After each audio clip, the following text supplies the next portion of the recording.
নমস্কার বন্ধুরা। তো আইকো তরফ থেকে একটা নতুন স্মার্টফোন আসতে চলেছে। যেমন কয়েক মাস আগে লঞ্চ হয়েছিল আইকো Z7 Pro, দারুণ পপুলার স্মার্টফোন। আমি নিজে এটা রিভিউ করেছি, আপনি দেখতে পাচ্ছেন। তো এবার বলা হচ্ছে যে আইকো Z8 Pro আসবে মানে হলো ফোনটা অলরেডি চায়নাতে এসে গেছে, জাস্ট ইন্ডিয়া, বাংলাদেশ এইসব জায়গায় লঞ্চ হবে।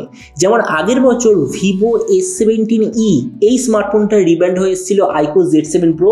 তো ওই জন্য আমরা এক্সপেক্ট করছি যে এবছরের ভিভো S18e যেটা লাস্ট দিন লঞ্চ হয়েছে ওটারই রিব্র্যান্ডেড ভার্সন হবে আইকো Z8 Pro। তো এই জন্য এই ভিডিওতে আমরা ওই যে ভিভো S18e ওটার সম্বন্ধে পুরো ডেসক্রিপশন দেখবো। তো চলো শুরু করা যে ভিডিওটা কোনো সময় নষ্ট না করে। আপনি যদি গ্যাজেটার বাংলা চ্যানেলে প্রথমবার আসেন আর এরকম বাংলা টেক ভিডিও ডেইলি দেখতে চান, তাহলে গ্যাজেটার বাংলা চ্যানেল সাবস্ক্রাইব অবশ্যই করে নেবেন। তো প্রথমত আলোচনা করবো এই স্মার্টফোনটার ডিজাইন সম্বন্ধে। তো যেমন আপনি দেখছেন এবারে যে আইকো Z8 Pro পেছন দিক থেকে দেখতে হবে এক্স্যাক্টলি এরকম। ফোনটা আপনি টোটাল তিনটে কালারে পাবেন, ব্ল্যাক, হোয়াইট আর পার্পেল। এর থিকনেস হলো 7.69 মিলিমিটার আর ওয়েট হলো 193 গ্রাম। আর ফোনটার পেছন দিকে যে মেটেরিয়াল সেটা হলো গ্লাস ব্যাক। ডিসপ্লের দিক থেকে এতে আপনি পাবেন 6.67 inch full HD plus 120 hertz super AMOLED display, তার সঙ্গে 300 হার্জের টাচ সামলিং রেট, 1200 হার্জের ইনস্ট্যান্ট টাচ সামলিং রেট, 1800 নিটসের brightness, 20:9 aspect ratio, 93% screen to body ratio. আর ডিসপ্লের যে প্রোটেকশন সেটা হলো পান্ডা গ্লাসের প্রোটেকশন। তার মানে সোজা কথা বলতে গেলে প্রাইস পয়েন্ট হিসেবে যে ডিসপ্লেটা ঠিকঠাক আছে। প্রসেসরের দিক থেকে এতে আপনি পাবেন Dimensity 7200 5G প্রসেসর, আর তার সঙ্গে আইকো তরফ থেকে আসা একটা খুব ভালো কোয়ালিটির কুলিং সিস্টেমও থাকবে। ক্যামেরার দিক থেকে আছে 50 আর 2 মেগাপিক্সেলের ডুয়েল রিয়ার ক্যামেরা, তার সঙ্গে 16 মেগাপিক্সেলের সেলফি। এই যে 50 মেগাপিক্সেলের ক্যামেরা ওটা আসলে হলো সোনি LYT 600 বলে সেন্সার, আর তার সঙ্গে আপনি পাবেন OIS এর অপশান। এই যে ফোনটা টোটাল দুটো ভেরিয়েন্টে লঞ্চ হবে, কিন্তু স্টার্টিং হবে 12 GB থেকে।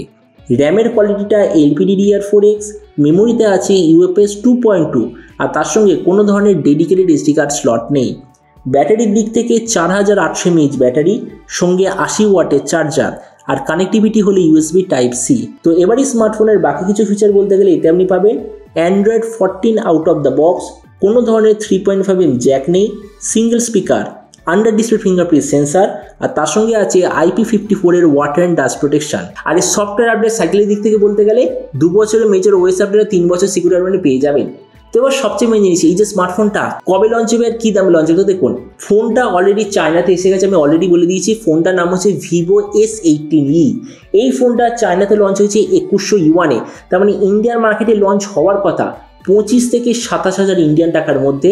আর আপনি যদি ভিডিওটা বাংলাদেশ থেকে দেখে থাকেন তাহলে বাংলাদেশে লঞ্চ হওয়ার কথা 35 থেকে 40,000 বাংলাদেশি টাকার মধ্যে। তো এবার সব ভিডিওর মধ্যে কিন্তু আমাকে জানাবো এই যে ভিভোর নতুন ফোনটা যে আসতে চলেছে এটা কি প্রাইস পয়েন্টের মধ্যে সবচেয়ে ভালো, নাকি এর চেয়ে বেটার অন্য কোনো স্মার্টফোন অ্যাভেলেবেল আছে। তো দেখুন আমি নিজে এর যে আগের ভেরিয়েন্ট মানে হচ্ছে আইকো Z7 Pro ওটা আমি নিজে রিভিউ করেছিলাম। আমার মনে হয়েছে ইন্ডিয়ান টাকায় 25,000 টাকার মধ্যে প্রবাবলি সবচেয়ে স্টেবল আর সবচেয়ে ভালো অপটিমাইজ স্মার্টফোন।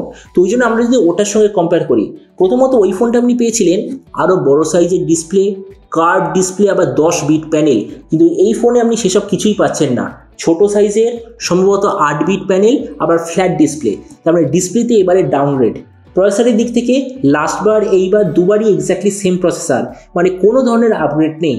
ক্যামেরার দিক থেকে একটা আপগ্রেড পাবেন, লাস্টবারে ছিল 64 মেগাপিক্সেল অমনিভিশনের সেন্সার, এবারে আছে 50 মেগাপিক্সেল সোনি লিটিয়া 600 সেন্সার। তার মানে এই দিক থেকে বলতে গেলে অবভিয়াসলি বেটার। ভেরিয়েন্টের দিক থেকে আমি বলবো যে কোয়ালিটি সেটা এক্স্যাক্টলি সেম, কিন্তু যে কোয়ান্টিটি তাতে একটু বেশি। ব্যাটারি আর চার্জারের দিক থেকে একটু আপগ্রেড, কেননা লাস্টবার ছিল 4600 mAh ব্যাটারি আর তার সঙ্গে 66 ওয়াটের চার্জার, এবারে আছে 4800 mAh ব্যাটারি আর 80 ওয়াটের চার্জার। তারপরে এই দিক থেকে স্লাইডলি একটু বেশি আপগ্রেড, আর বাকি সব স্পেসিফিকেশন এক্স্যাক্টলি সেম। তারপরে দেখুন ভিডিও লাস্ট আমি এটাই বলবো, যদি আগের বছরের লজিক অনুযায়ী ভিভো S17e ইকুয়াল টু যদি আইকো Z7 Pro হয়, মানে এবারে যেটা হবে Vivo S18e equal to আইকো Z8 Pro, যদি এই লজিকটা আগের বারের মতোই হয়, তো আমার মতে মনে হয় না ইন্ডিয়া বাংলাদেশ এইসব জায়গায় ফোনটা অত বেশি চলবে।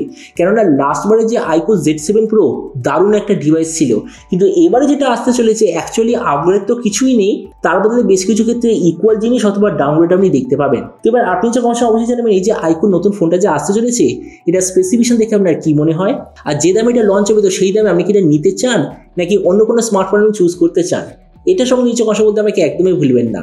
তো চলুন দেখা হবে আগামীকাল একটা টেক ভিডিওতে। Till then stay tuned and always remember think positive, be positive. Thank you.